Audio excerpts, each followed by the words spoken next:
Hello guys! Ayan, so may na-discover na naman tayong isang hidden gem dito sa Laguna. Kaya nga, itong mga neighbors slash friends natin, mga nagkayayaan ng biglaan.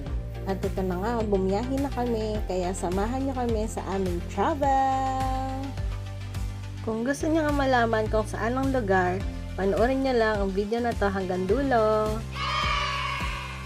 Pagdating nga namin sa area, may konting hiking walking lang naman.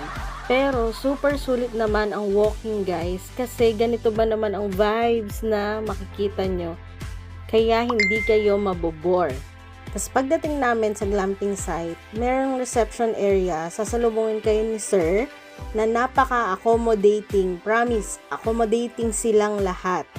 At ang unang tanong ay ang breakfast namin for tomorrow. Ito na nga pala yung area sa mga mahilig sa nature vibes. Tamang-tama sa inyo to, kaya try nyo din. At dito, binigay na nga sa amin ng susen ng aming comfort room na pag-iistayan. Masasabi mong cozy at malinis talaga ang room. Sa common CR naman nila, napaka-nature vibe pa din at sobrang linis guys.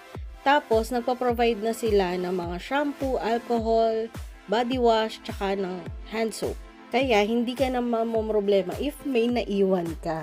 Puntahan naman natin ang swimming pool area nila kung saan ina-enjoy na ni Cloud na merong natural flowing water at walang chlorine. Meron silang tatlong pool which is the kiddie pool, yung pang-adult pool, at merong mas malalim pa. Take note, malamig ang water nila guys ha, hindi siya hot spring. At ano naman ang outing na walang barbecue na may ganitong vibes, di ba? Sa gabi naman guys, ganitong relaxing view ang makikita mo. Pinapili nga din pala kami if magmo-movie night kami or magbo-bonfire kami, pero since malamig yung time na yan, nag-bonfire na lang kami at may dala rin kasi kaming marshmallow.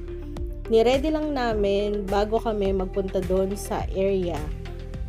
Masaya nga ako niyan guys kasi first time kong gagawin na mag-ihaw ng marshmallow habang nagbo-bonfire. At nung natikman ko, super sarap pala niya guys.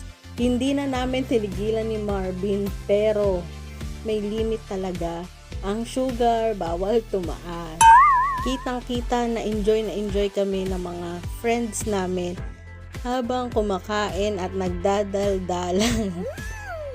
Perks of working from home, kaya mo pa rin mag-travel at ma-enjoy ang mga view na ganito. Wait, there's more! After ng work